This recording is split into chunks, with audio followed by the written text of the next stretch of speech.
A short word before we begin. This episode includes graphic descriptions of the death of children. Please take care.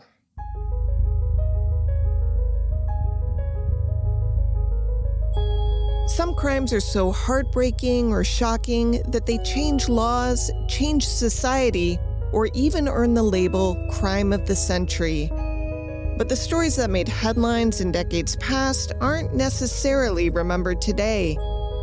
I'm Amber Hunt, a journalist and author, and in each episode of this show, I'll examine a case that's maybe lesser known today, but was huge when it happened. This is Crimes of the Centuries.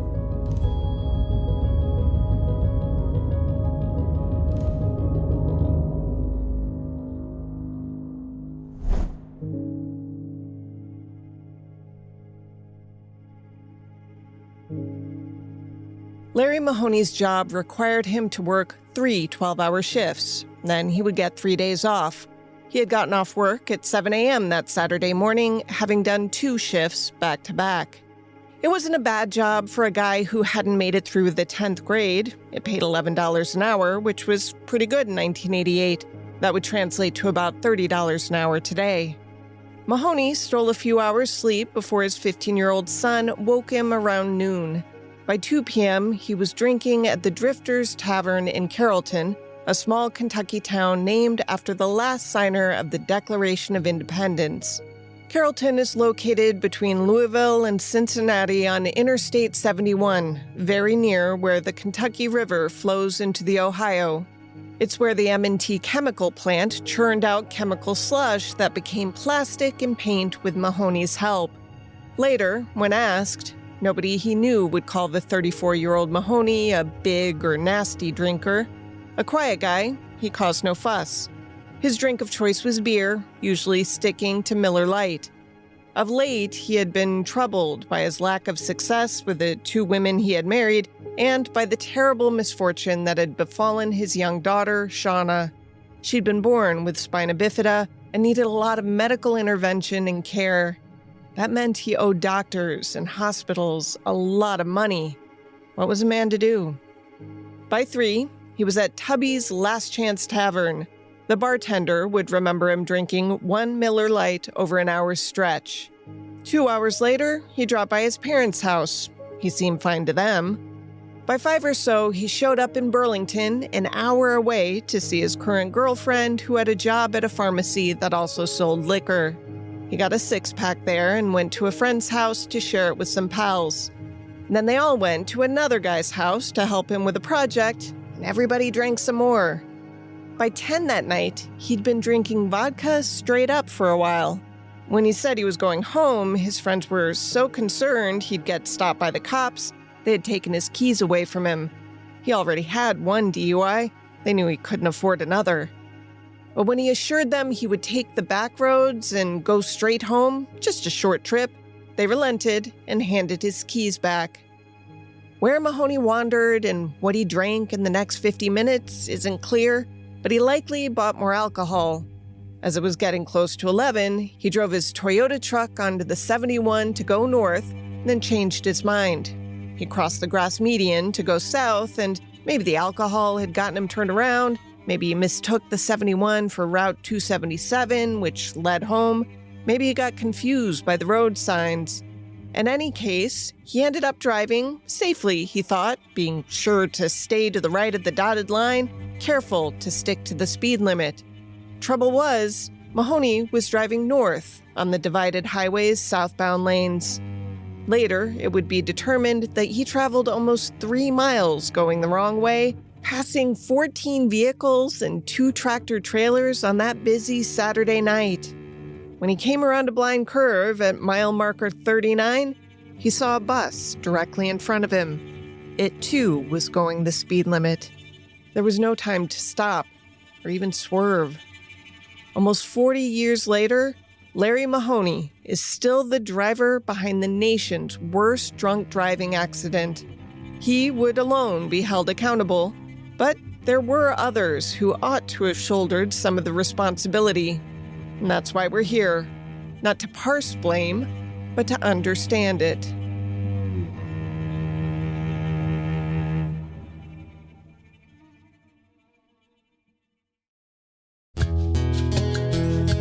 Crimes of the Centuries is sponsored by Hiya Health.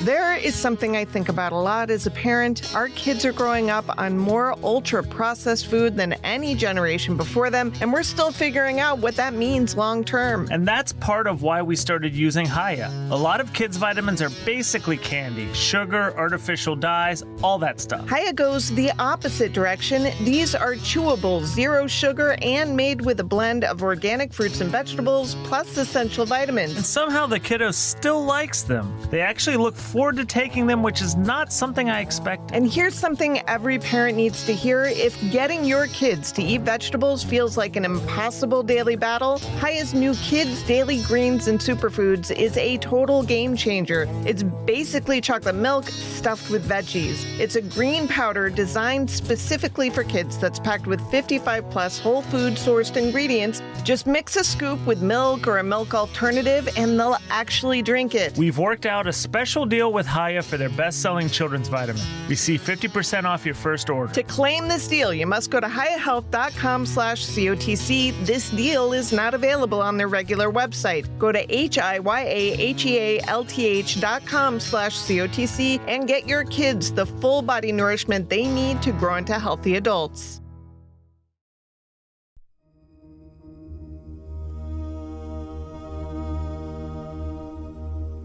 On the night of May 14th, 1988, just a few miles before the crash, driver John Pierman had stopped to fill up the gas tank on the 11-year-old bus.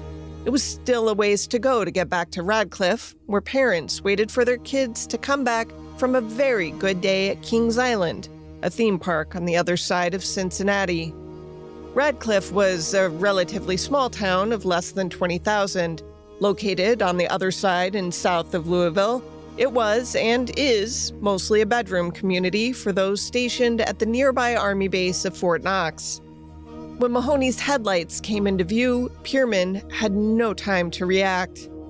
Later, accident reconstructionists would say he had about 3/4 of a second before the two vehicles collided. The bus traveled 1.94 seconds after it was hit before it came to a stop. The tired and sunburned 67 people on board, 63 kids and 4 adults, felt the collision. Some had been asleep. A few would later remember thinking that a tire had blown or that they had hit a deer.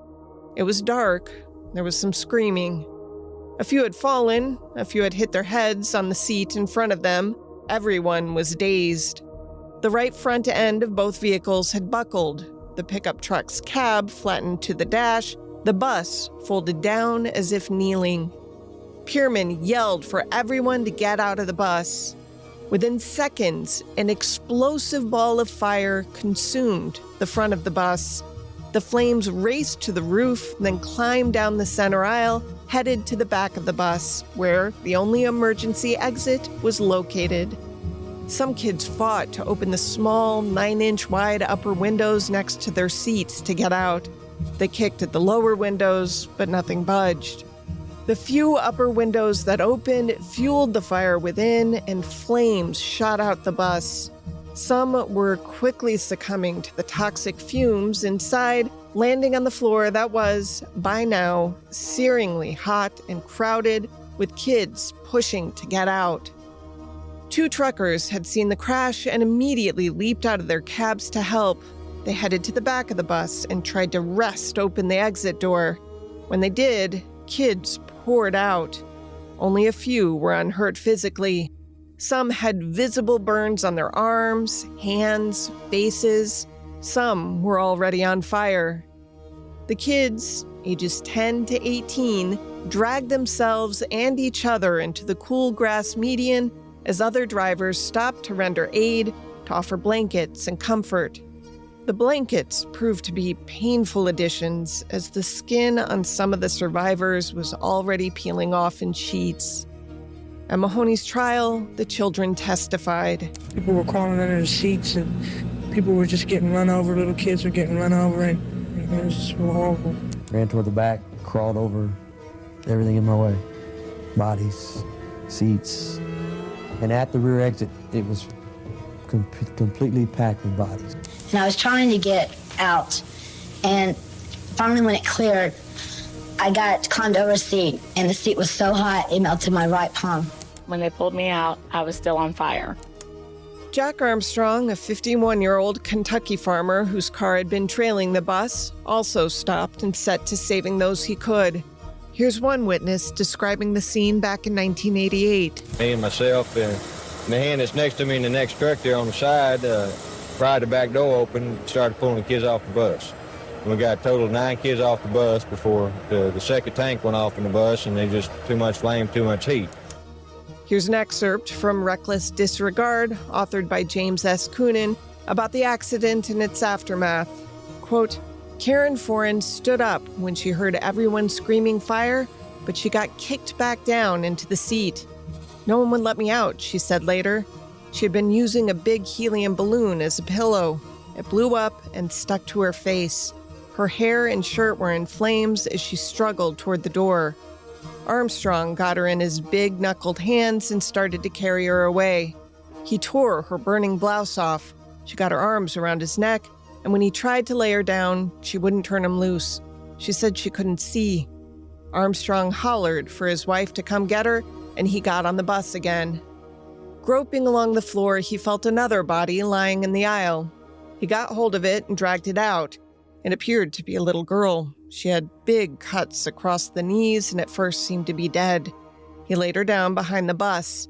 He felt another body beneath hers. Armstrong was determined to get it. He crawled in and got part way back before the smoke got to him and he had to get out. Then he climbed in again and got the child. That was the last time he could get in. The smoke was too much. He guessed in practically 5 minutes, there was nothing anybody could do, end quote. On the grass separating I-71, 40 kids who had spent that glorious May Day on thrill rides watched as the bus continued to burn uncontrollably. Some were thanking God for saving them. Some were asking God what the hell had happened to them. Some searched in vain for their friends. As reality set in, there didn't seem to be much evidence a higher power had been watching over them. After all, they were riding on the Radcliffe Assembly of God church bus, a bus that had been prayed over by their pastor just that morning. He had blessed the bus and gave everyone the assurance that God would take care of them that day.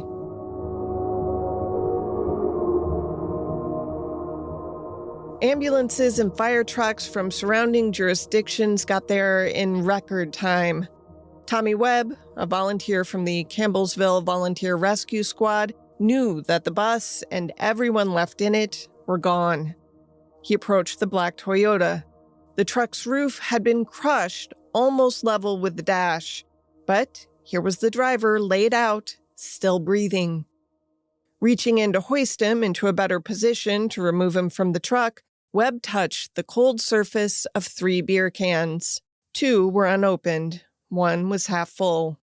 Finding the man's driver's license in his pocket, he saw Mahoney's name. He handed it to an ambulance driver who quickly determined that none of Mahoney's injuries were life-threatening. Medevac helicopters were taking the most critical to trauma centers in Louisville. Within 15 minutes of the crash, Carroll County Coroner James Dunn was on his way to the site that he had been told little about. When he got there, he surveyed the unexpected sprawl of complete decimation. He spoke to a state trooper and then climbed through the rear door. Coonan wrote, quote, directly in front of him, the tops of 2 skulls flashed in the beam of his light, the bare white bone streaked in crimson. 2 bodies were lying face down in the aisle where they fell, one atop the other. No, that was 3 bodies in a stack. He could just make out the one on the bottom. To the right of them, 2 bodies were draped over the back of a seat, their flesh seared tight to their ribs, end quote. It was as if one kid had fallen and the rest tried to climb over him or her or over the seats and had been caught by the smoke or the fire itself, which was later found to have raised the temperature inside the bus to 2,000 degrees Fahrenheit. The coroner, who was not a medical doctor, knew this was over his head. He called Dr. George Nichols, the state medical examiner who lived in Louisville. Dunn wanted to handle this right. He needed to preserve the scene. He knew that the parents needed that. He knew that law enforcement needed that. Lawyers would probably need that. He knew the public would want an explanation. Children had died. A lot of children.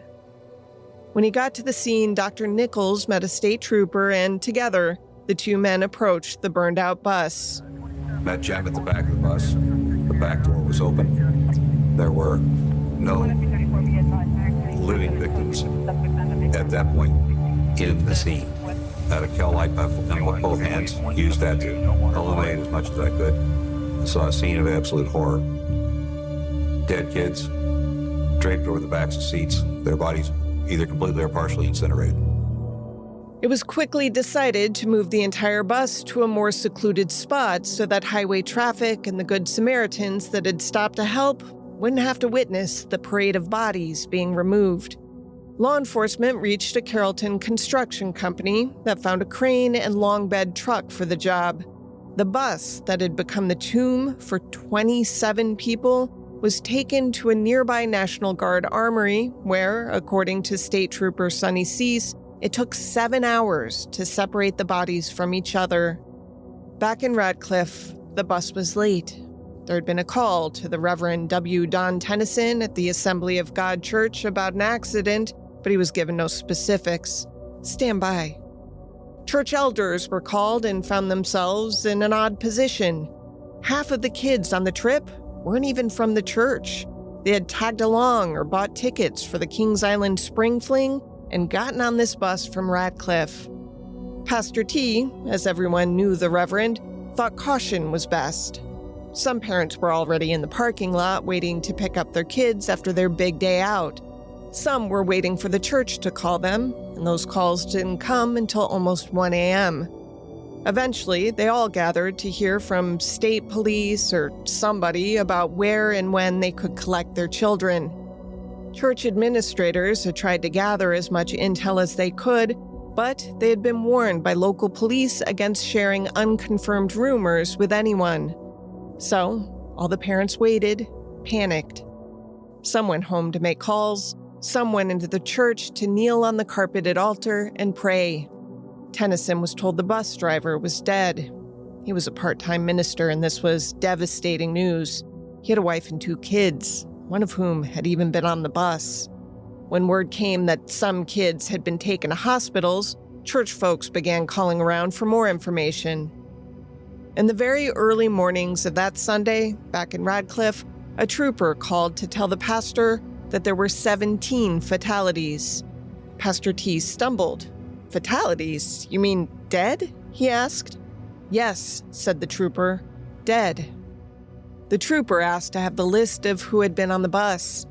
Tennyson told him that youth minister Chuck Kidda had the names in his briefcase. Ask him. He's on the bus.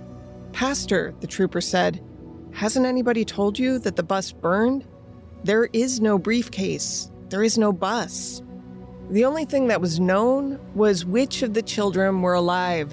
So, one by one, 40 sets of parents were called into the sanctuary and told where the ambulances had taken their children. Therese Searless, a nurse at Louisville's Corsair Children's Hospital, was working that night. It's heart-wrenching. Parents did not start arriving until about 3:30 in the morning, at which point in time you see just the anguish in their eyes diverting in every direction, looking for any type of familiarity. You could just see their hearts in their hands, looking for their children, giving the names of these children, and we didn't know the names of these children. All this time, one man stood apart from the rest. Lee Williams' 2 girls, Kristen, age 14, and Robin, 10, had been on the bus. So had his 34-year-old wife, Joy, who had gone along as a chaperone of the bus trip. The girls were his life, he later told documentary makers Jason Epperson and Harold Dennis. This is from the documentary called Impact After the Crash. Boy, I tell you what, I do remember that night, I was just kind of I quit praying, and I began to bargain with God. God, will you spare at least 2? And I didn't say which two. And about 6 o'clock in the morning, I was so desperate. You know, it's amazing what you'll say when you're desperate. I said, God, I don't want to be left alone. If I have to lose one or two, will you just leave me somebody? I'm begging you. Yeah, you go from prayer to bargain to begging. His pleas went unanswered. He lost his whole family that night. By 9:30 a.m. that Sunday, the parents who had not been summoned to hospitals were told that a van would come to take them to Carrollton. The parents weren't clear on what they were going to be asked to do. Maybe some of the kids were unconscious or had no ID. In the ride over, they were asked to write down what their children had been wearing. Any identifying jewelry? But when they pulled up at a Holiday Inn and were ushered into a banquet room, most knew the worst had happened. When Dr. Nichols began to speak to them, they understood all too well. He told them to remember their children as they once were, those smiling faces and the pictures in their wallets, because now they would not recognize them and they wouldn't be asked to. Others would do that awful work. There was no reason they needed to do the identifying. Their children had all been burned beyond recognition.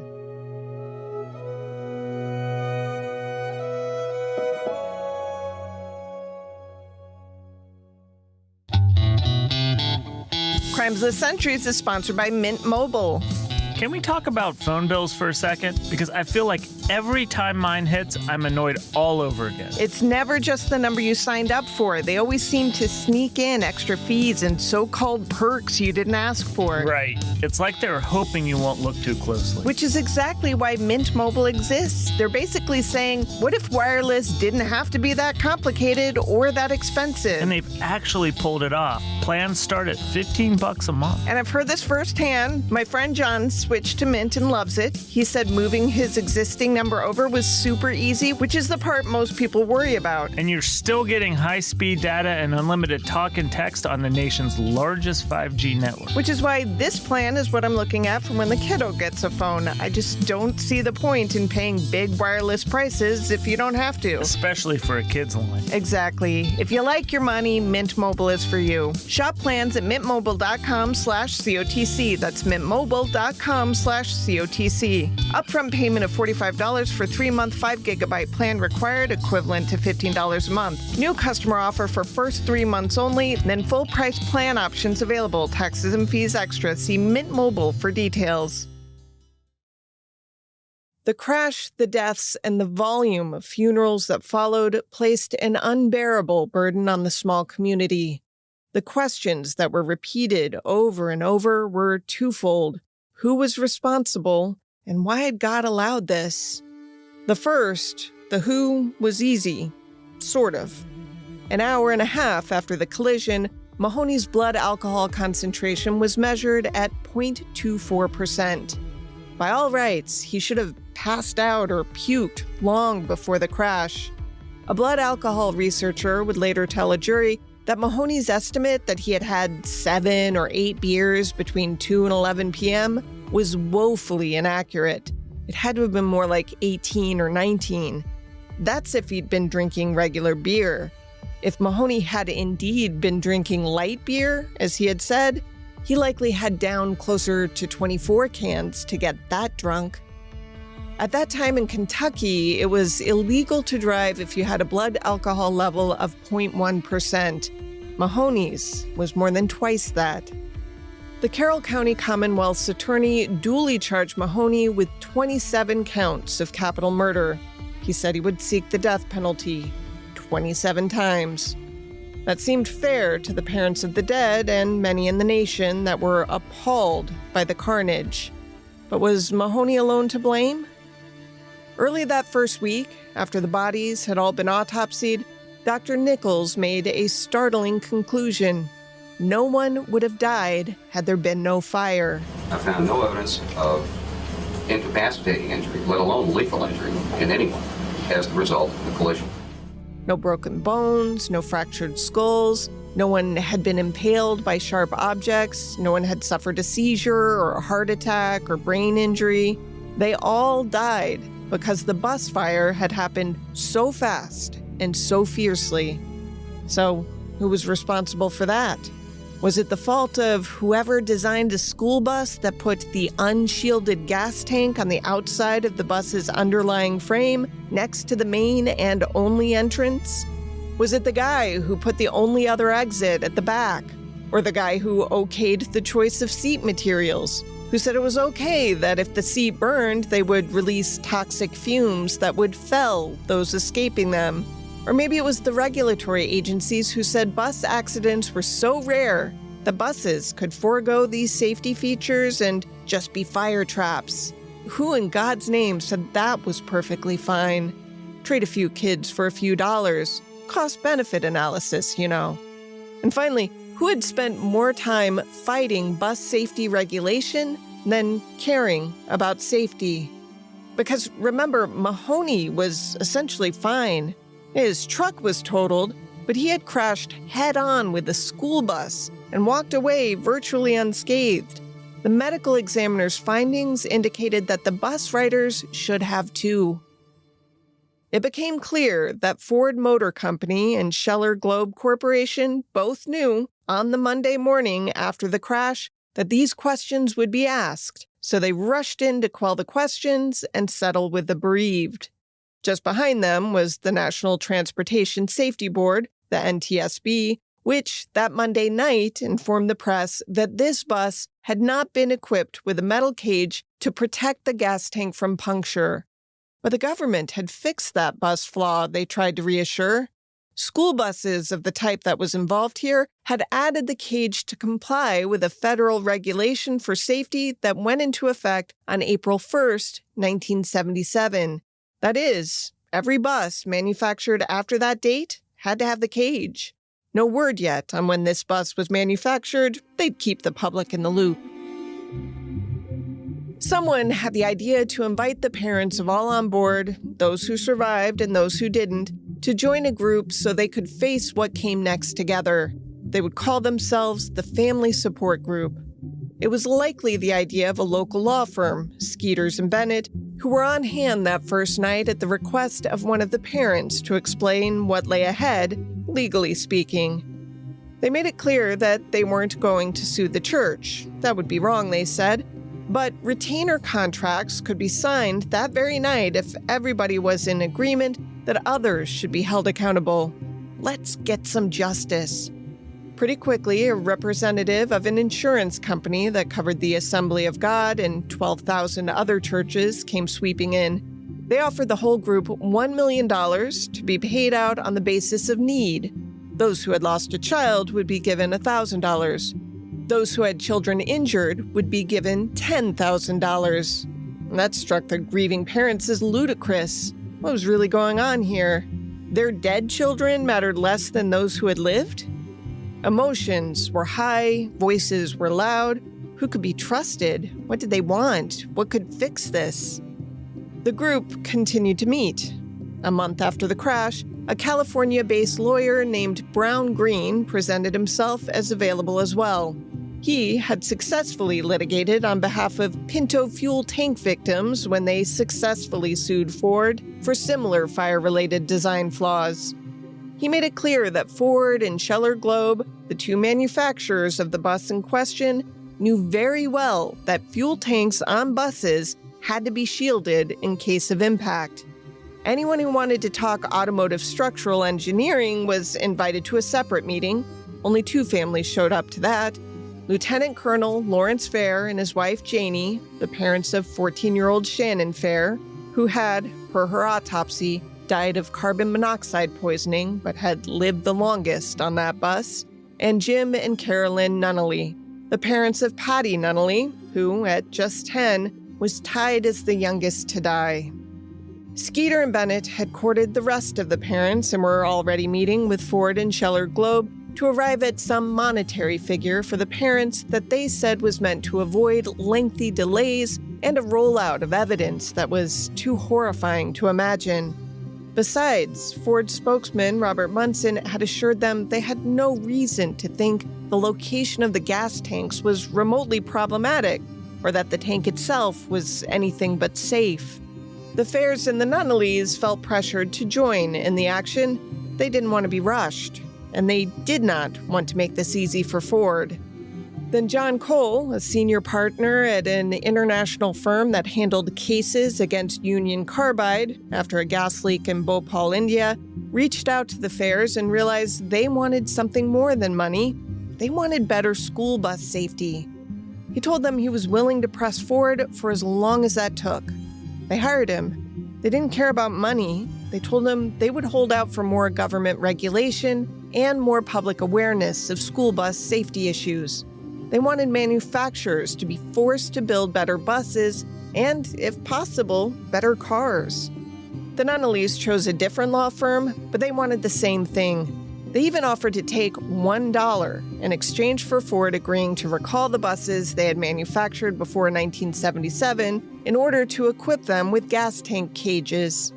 Ford declined that, though a spokesman said the company might consider a recall, but it wasn't going to be part of any legal settlement. Quick aside, they never recalled those buses. On the same day the Nunnallys made their generous offer, Skeeter and Bennett held a press conference to say that 24 of the families who had had a family member die in the crash had accepted a settlement. It was just 7 weeks after the crash. While the terms of the agreement were supposed to be secret, the news soon got out that Ford and Scheller Globe were paying more than $40 million for the victims' families for this all to go away. The money was divided in a reasonably equitable way. Some $750,000 was paid to 24 families whose children had perished. The adults who died, because of their known earning potential, and the families that were left without a breadwinner, received more. The families of the injured were paid on a sliding scale, with the most severely hurt receiving more than those less so. Ford and Scheller Globe also paid $500,000 to support efforts to curb drunken driving. The money eventually went to Mothers Against Drunk Driving.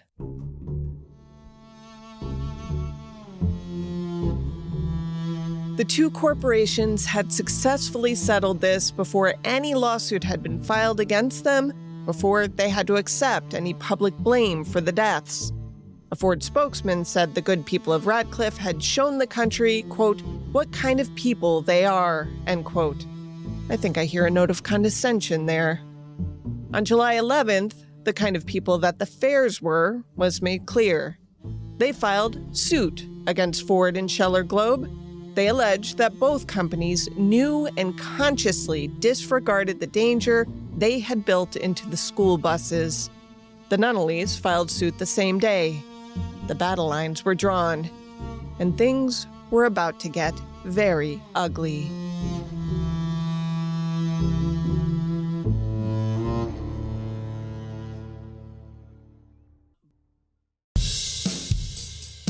Crimes of the Centuries is sponsored by Wild Grain.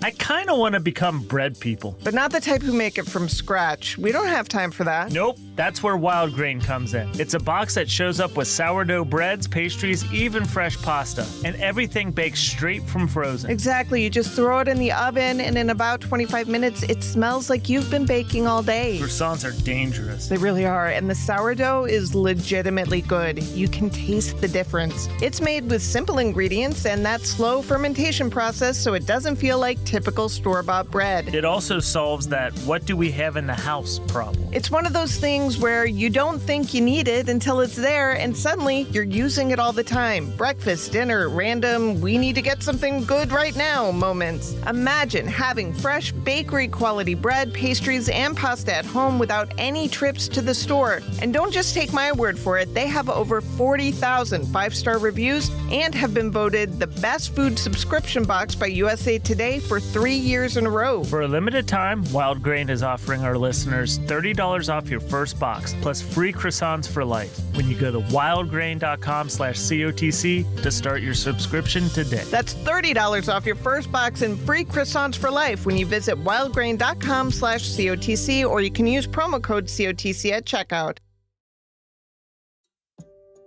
In 2018, the latest date I could find data for, 25 million children got onto 485,000 buses every school day.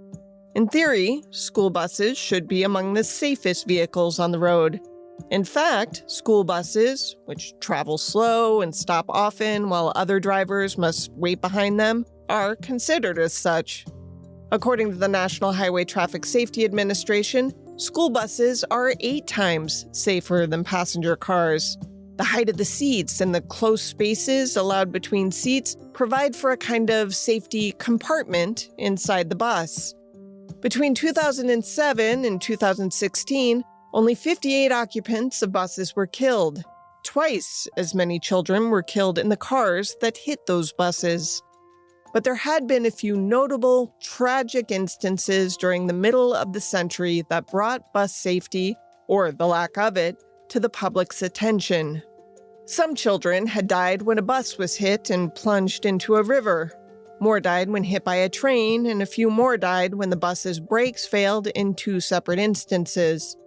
That prompted the House subcommittee responsible for overseeing the NHTSA to take up the matter of bus safety in 1984, as some members of Congress did not understand bus manufacturer math.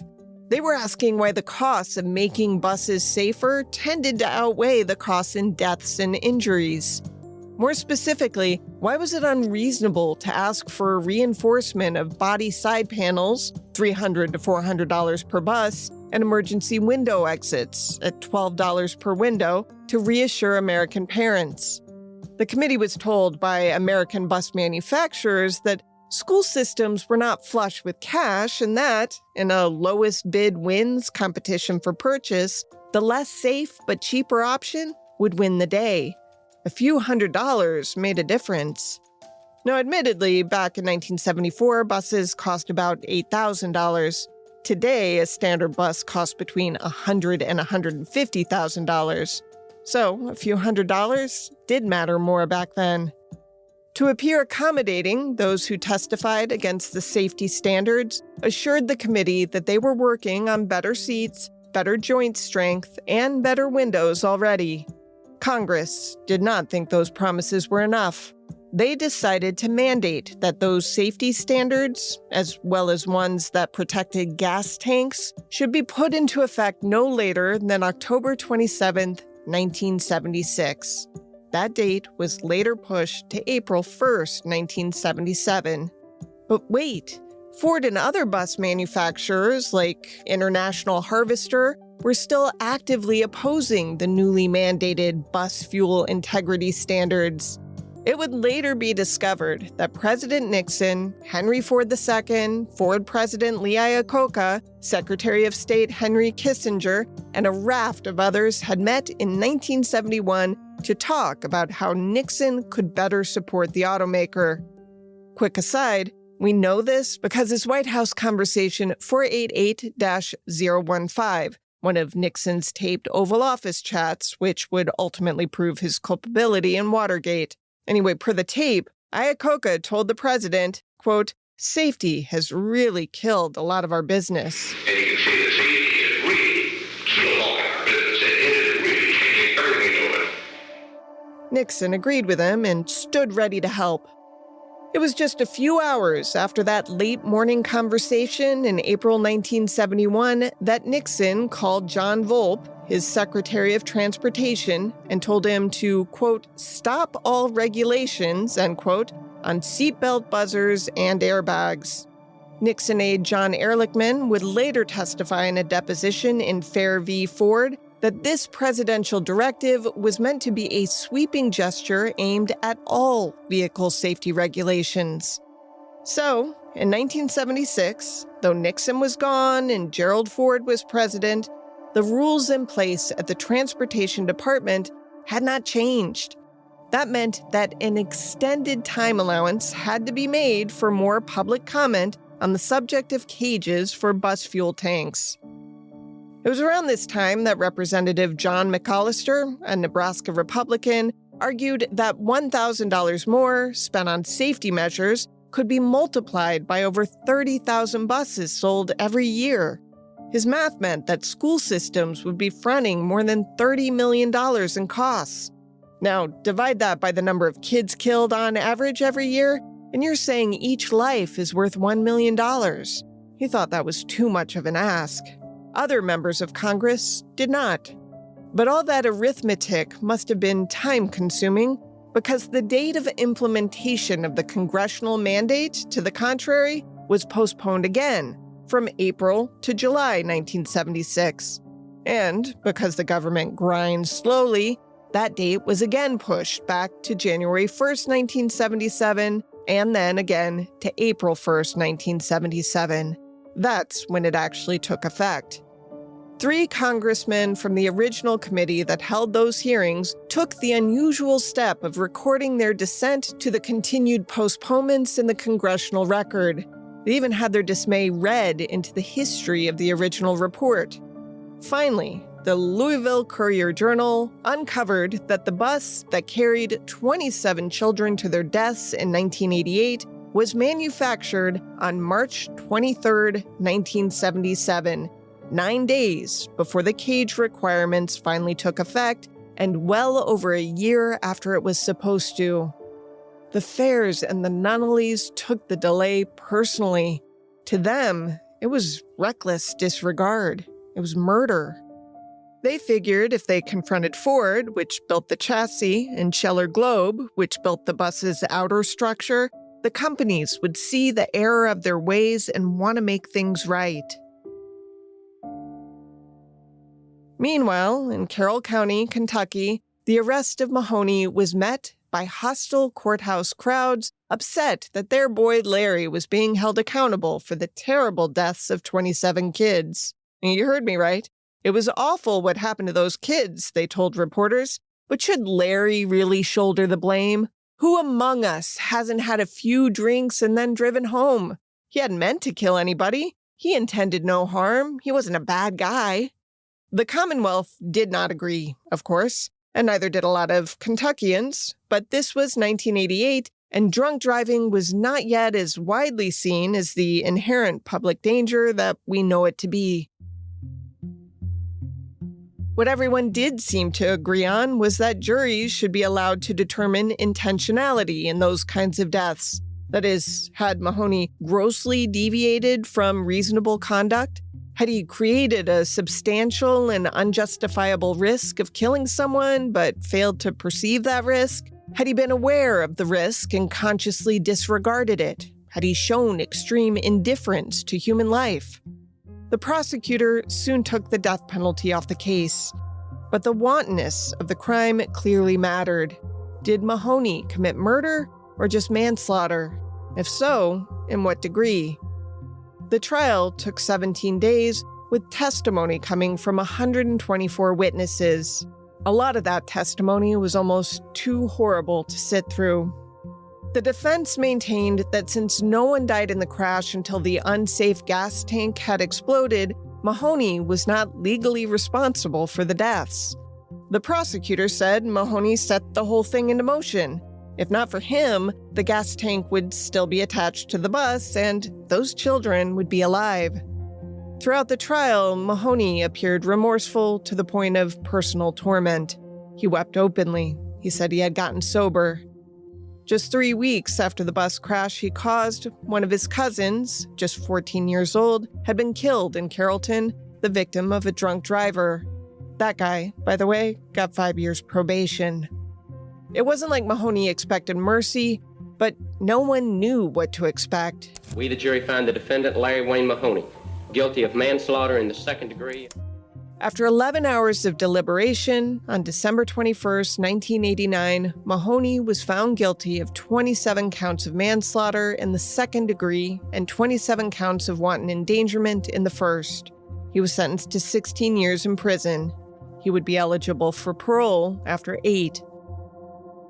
At last, Mahoney was free to speak to the families of those he'd killed. I know that y'all been wanting me to say something and tell you that I'm sorry, and that's what I've been wanting to do. But I've been told not to say anything, so I want you to know that I really am sorry. The families of the dead had wanted him to be sentenced to life in prison. They had wanted some kind of real deterrent to highlight the scale of his crime. They were bitterly disappointed. The Fair and Nunnally families, the ones who thought they could shame 2 large American corporations into doing the right thing, were about to be disappointed again, but not for lack of trying.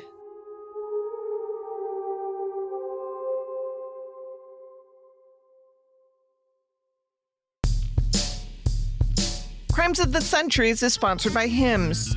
I feel like this is one of those things that a lot of guys deal with, but almost nobody actually wants to talk about. Yeah, it's definitely not a go-to conversation topic. No, but it should be, because ED is way more common than people think. And the bigger issue is that a lot of guys just put off doing anything about it. Even though there are options. And that's what I like about Hims. It's all online. Yeah, you just complete a simple online intake, a licensed provider reviews your information, and if treatment is right for you, they prescribe it. And it ships directly to your door in discreet packaging. Which removes a lot of the barriers right there. And they offer different options depending on what works for you. That includes sildenafil, the generic of Viagra, and it can cost up to 95% less than the brand name version if prescribed. That is a big difference. And if that option isn't the right fit, there are other treatments available too. It's not one size fits all. It's about finding what actually works for you. To get simple online access to personalized, affordable care for ED, hair loss, weight loss, and more, visit hims.com/COTC. That's hims.com/COTC for your free online visit. hims.com/COTC. Prescription required. See website for details and important safety information. Sildenafil is the generic version of Viagra. Viagra is a registered trademark of Viatris Specialty LLC. Hims is not affiliated with or endorsed by Viatris. The Fairs and Nunnallys had hoped against hope that the corporations with unsafe buses out on America's streets would want them recalled and fixed to be safer. They quickly learned that hope was misplaced. The 3-year legal battle that followed consisted of the Fairs and Nunnallys demanding to see every document Ford had generated concerning school buses. The two companies refused, then delivered when courts ordered them to. It was a painful, endless, mind-numbing process of discovery. The families found a lot of damning evidence. They would argue that it was corporate policy at Ford Motor Company not to add safety equipment until required by law. The families knew Ford had known what was safe and what wasn't. They had just chosen not to implement it. It boiled down to this. Ford argued that Kentucky's Division of Pupil Transportation didn't have any gas tank cage specifications in place when buying the bus. The plaintiffs, and the NTSB for that matter, argued that the company usually assisted buyers in knowing what specifications they should ask for. In response, Ford argued that, quote, Kentucky was a highly sophisticated school bus purchaser, end quote. In other words, they didn't need the company's help. On February 10th, 1992, Scheller Globe at least relented. It gave each family $1.3 million apiece. The company was already out of the bus building business and wanted this thing over. To slay Ford would take more. No outcome was assured, and bills were piling up. It was going to be a long slog. As the New York Times later noted, quote, ours is a system of competing interests, and in the end, even though Shannon Fair's parents had damning corporate documents and a sympathetic judge, the system would only push Ford so far. With jobs at risk, costs to control, markets to defend against the Japanese, and litigation costs soaring, even the Fair's lawyers told them, settle. So they did, end quote. Ford paid each family $5 million. As author Coonan wrote, the automaker could have settled for less out of pocket by giving the Fairs and Nunnallys, quote, some sort of good faith commitment to contribute to the improvement of bus safety, end quote. After all, that's really what the families wanted. Instead, Ford spent millions to avoid doing what consumers wanted done in the name of safety. They had justified 27 children's deaths as the cost of doing business. The families didn't get Ford to recall those buses, but their fight changed things anyway. Federal standards are higher now, and states can opt to make them even stricter. A state regulator told WLKY-TV, the average school bus specification probably contains around 45 to 50 pages. The Kentucky specification encompasses more than 120 pages. Louisville's WHAS TV reporter Robert Bradfield spoke to Paul Richwalski, the man who prosecuted Mahoney in 2019. Since 1988, the legally impaired blood alcohol level decreased to 0.08. Kentucky now also requires some DUI offenders to install an ignition interlock system where drivers must prove they are not drunk before starting their vehicle. And he says the biggest change came not by changing laws. I think the major change that I have seen in 31 years, and I think what started with this particular case, was public perception and attitudes. Kentucky now also requires every school bus to have 9 emergency exits. That's more than federal law requires and more than any other state mandates. The state also requires all school buses to run on either diesel or propane gas, as both have higher flammability points than gasoline. And as Richwalski said, the crash shined a light on the problem of the number and danger of drunk drivers on America's roadways. As such, the number of fatalities caused by drunk driving declined in the 1990s and early 2000s. For reasons that remain unclear, drunk driving deaths have surged 25% since 2014. According to 2023 data compiled by the NHTSA, 34 people die every day in a drunk driving-related crash.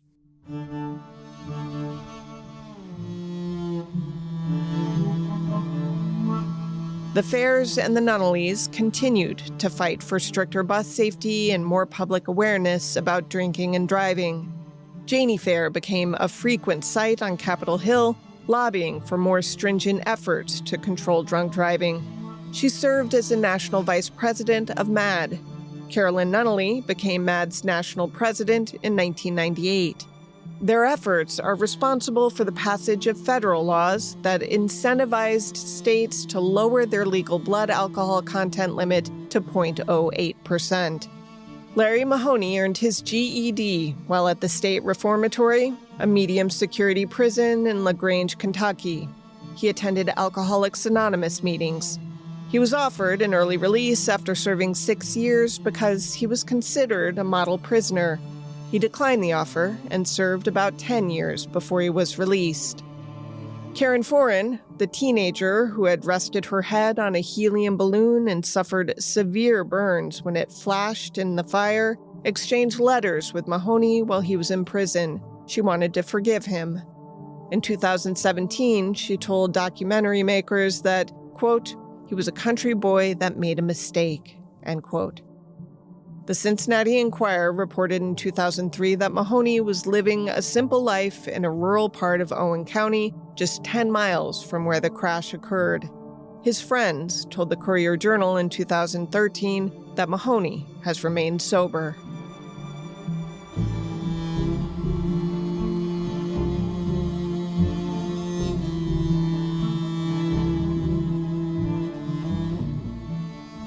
To research this case, journalist Amy Wilson read Reckless Disregard, Corporate Greed, Government Indifference, and the Kentucky School Bus Crash by James S. Coonan. She read archival newspaper reports of the crash as well as retrospectives published in later years. So you know, the Louisville Courier-Journal won the 1989 Pulitzer Prize for general and spot news reporting for their work on the crash and its aftermath. Crimes of the Centuries is available early and ad-free through Grab Bag Collab. Head to www.grabbagcollab.com for exclusive content related to this show and access to other series on our profit-sharing network. Unless noted in the citations, this case was researched and written by me, Amber Hunt, and produced by Henry Lavoie. Original music is by Bruce Hunt, Andrew Higley, and sometimes my child, Hunt Van Benscoten. Other music comes from Epidemic Sound. If you like the show, please help us out by rating and reviewing on Apple Podcasts. Also tell your friends. For more information or to recommend a case, go to centuriespod.com. On Instagram, we're @centuriespod, and you can find us on the Crimes of the Centuries Facebook page.